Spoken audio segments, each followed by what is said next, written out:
Hi, I'm Sowjanya, and I'm happy to share my experiences with the students and business owners and the kind of topics and discussions we have with them. Recently, we had asked you a question. The question was, we have two measures for assessing liquidity, current ratio and working capital. What is the difference between these two measures and how should we interpret them?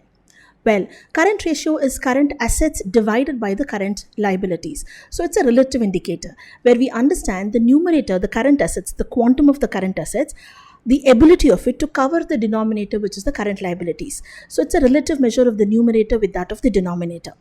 The higher this particular ratio or the higher the current ratio, we would say it's a better liquidity. So a higher ratio indicates better liquidity, meaning the company is more capable of paying off its short-term obligation. A common benchmark is 2:1 or 1.5:1. But this can vary from industry to industry and the composition of the current assets and current liabilities. The next we had a working capital. Working capital is nothing but the excess of the current assets over the current liabilities. This is an absolute measure. Here, we try and understand the excess of current assets over current liabilities, which is available to fund the day-to-day operations, expansions, or investments without actually needing additional financing.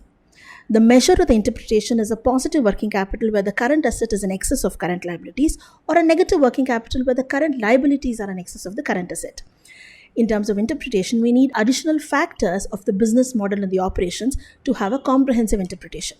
Now, both of these measures are very much necessary for understanding and interpreting the liquidity, but both focus on different aspects of financial stability and operational efficiency.